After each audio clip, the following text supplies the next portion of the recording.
أعوذ بالله من الشيطان الرجيم بسم الله الرحمن الرحيم الحمد لله رب العالمين وصلى الله على محمد وآل بيته الطيبين الطاهرين السلام على المهدي السلام عليكم ورحمة الله وبركاته. In the previous episode, we said that the Imam Salamullah alayhi, he sees our actions. He's aware of what we do constantly. And we need to be aware of him as well. And if we do that, that will be a way for us to stop sinning at least and be more aware of Allah subhanahu wa ta'ala and the Imam as well. And we ask the question, so how do we attain presence, ḥuḍūr, with the Imam alayhi as-salam? The first step is to correctly understand what it means that the Imam alayhi as-salam's absent, ghā'ib, not hidden. The occultation, Ghaybah of Imam Mahdi, may Allah subhanahu wa ta'ala hasten his reappearance, it does not mean that he's hiding somewhere on earth. It means that he's absent from our physical perception, not that he's physically concealed. We must reflect on the difference between these two terms or these two ideas, which is hidden and absent. Unfortunately, some people confuse the two terms and misunderstand the spiritual reality of Imam Mahdi's state. Because Imam Mahdi Salamullah alayhi, beside his physical state, he has a spiritual state, which we need to understand first and foremost through the concept of ghā'ib. This level of understanding isn't easy to reach, mind you. As the Imams, they themselves have said, أَمْرُنَا صَعْبٌ مُسْتَصْعَبٌ. Our matter is difficult and complex. In another hadith, they said, أَمْرُنَا سُرٌّ فِي سِرٍّ. Our matter is a secret within a secret. So we must prepare ourselves through both thought and heart to understand this truth. Without real mental and spiritual effort, we cannot grasp its reality. When something is hidden, it exists on the same physical level as us. Like someone standing behind a wall, still within the same world that we are in. But when someone is absent, it means they exist on a higher non-material level like the angels. They are not hidden in a physical place, rather they exist beyond the limits of the material world. The Imam's state of absence is due to his being the channel through which divine grace, as we call al-Fayḍ, reaches creation. All of his existence depends on the Imam in a hidden way. Everything in the lower level of existence is under the control and influence of a higher unseen realm where the Imam's reality exists. To understand this role better, we must know that the Imam's rank in existence is higher than even the closest angels. Though he is still a created being, not a God, as the scholars say, everything other than Allah subhanahu wa ta'ala, ma siwa Allah, is created and receives its perfection through him. All levels of existence are gathered and perfected in the being of the Imam alayhi salam. Now, let me give you an example to make this concept a little bit easier to digest, because it's a heavy philosophical or at least theological topic. The example of the self, the nafs, and the body. Think of yourself. When you say I, and when you refer to yourself, and when you speak, who is speaking? You, the body, or the self? Obviously, it's the self, but you use your tongue and voice to express yourself. When you see, again, is it the body that sees or the soul, the nafs that sees? Is this nafs through the eyes that you see? It is the self that acts, feels, gives life. If the self or the nafs departs the body, the heart will stop working and the body will die. If the soul leaves the body dies. So is yourself present or absent? In one sense, it's present, actually more present in the body than any of its organs. Yet, your senses perceive only the body, not the self.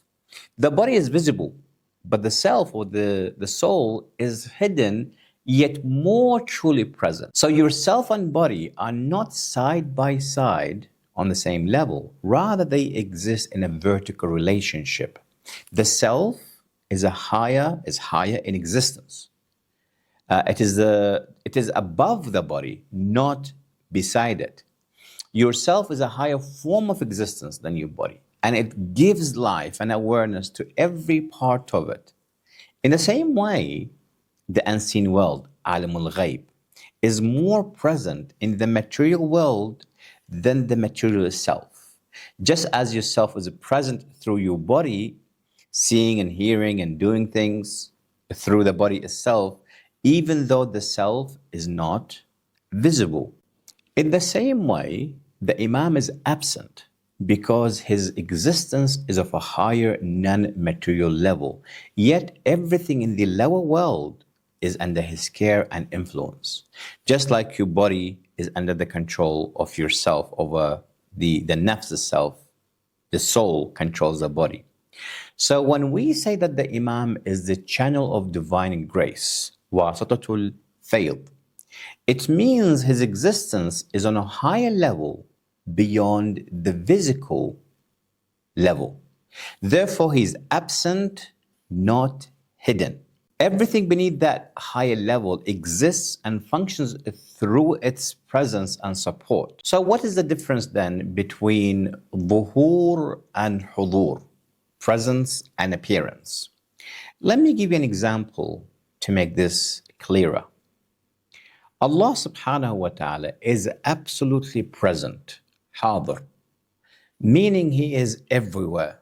He is more present than anything else. But his presence is not like the presence of a wall or a stone. If Allah subhanahu wa ta'ala were present in the same way a wall is, he would no longer be Allah. He would no longer be a God. He would be just another object. So being present is not the same as being visible or apparent, ظاهر. For example, this cup, which I use and I have on the table, which you guys can see, is apparent, ظاهر, because you can see it. Why? Because it exists in one specific place, not in other places.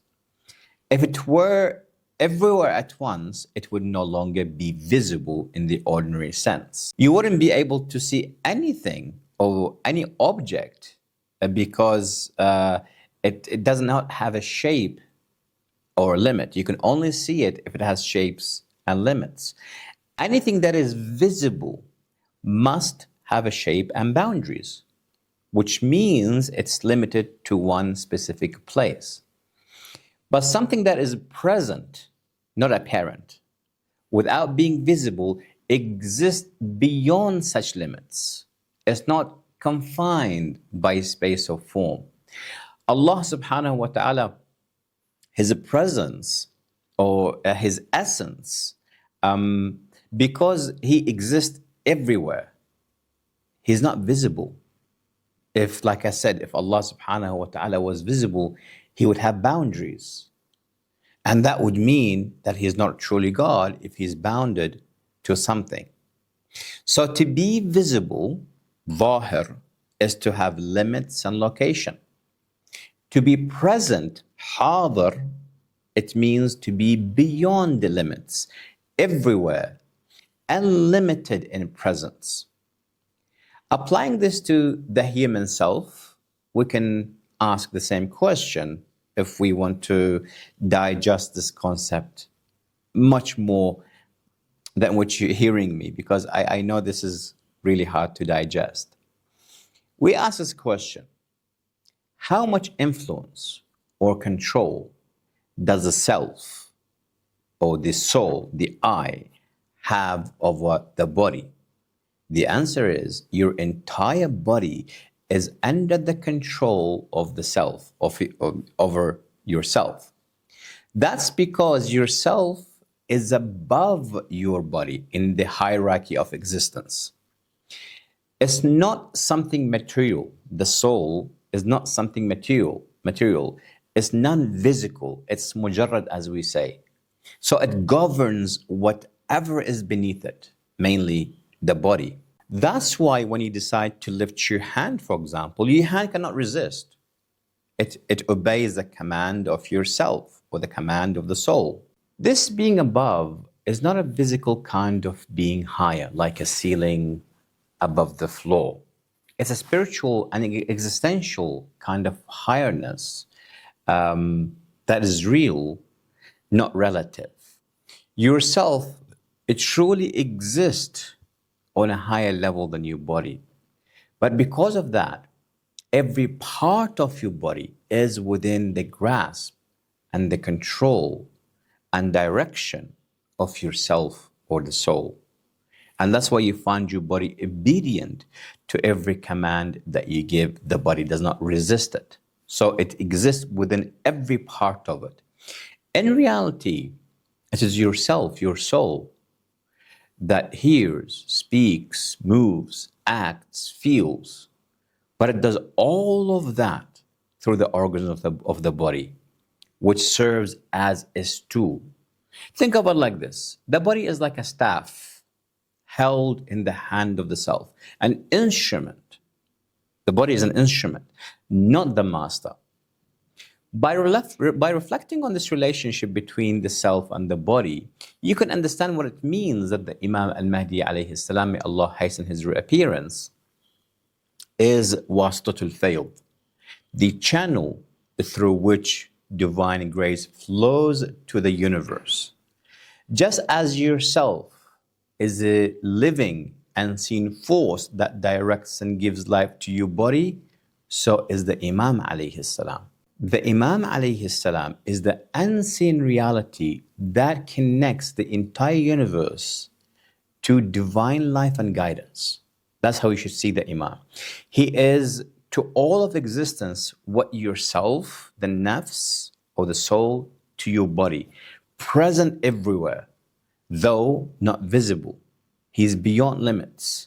Yet he is a true source of movement, true source of order of life.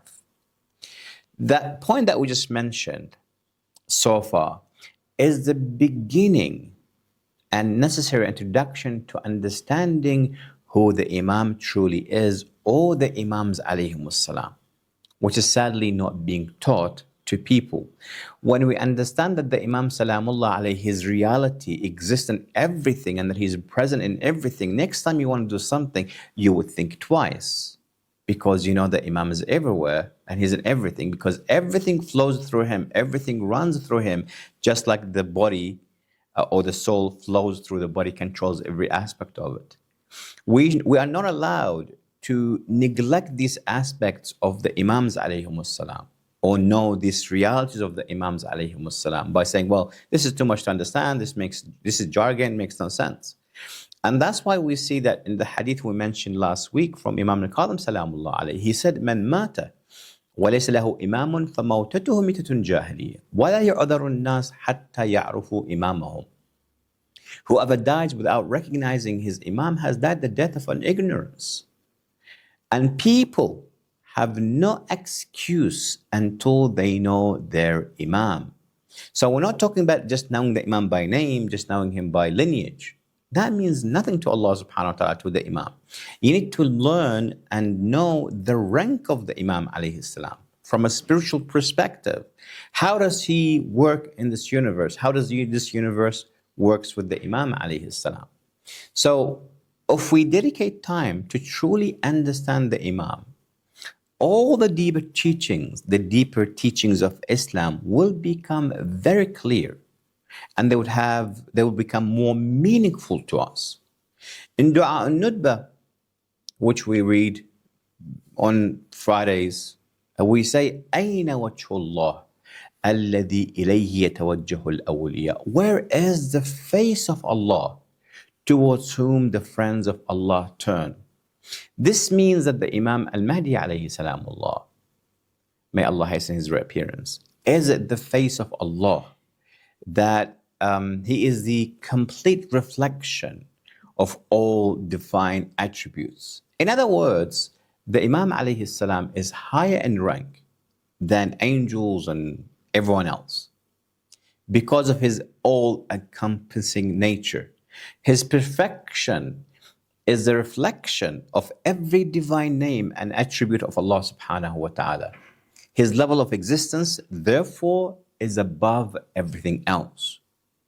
Just like the self, the soul, the I, is above the body and even above the senses, like hearing and sight, so is the Imam alayhi salam. He's above all the levels of a creation. That's how we need to see the Imam alayhi salam. That's how we need to understand him. With this idea in mind, with these ideas in our mind, we can now understand the true meaning of the Imam alayhi salam being absent, ghā'ib. It doesn't mean that he is physically hiding somewhere, like for example, in the cellar of Samarra, as we've been accused of, or hiding in a cave, or no one can see him. Rather, it means that Rather, it means that the entire universe is under his control, within his reach and authority. When we say that the Imam alayhi salam is a channel through which divine grace flows, we mean that his relationship with the creation is a vertical, spiritual relationship, not a horizontal, which means a physical relationship. His rank is higher and more superior in the chain of existence. All other realms,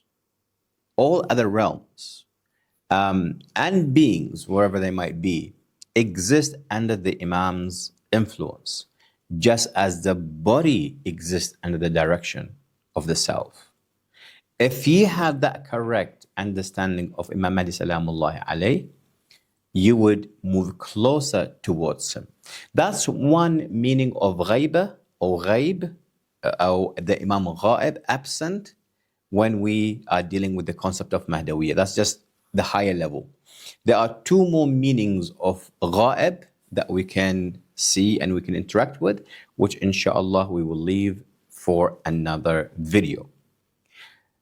I leave it here, and inshallah we'll catch up with you soon. Wassalamu alaikum wa rahmatullahi wa barakatuh.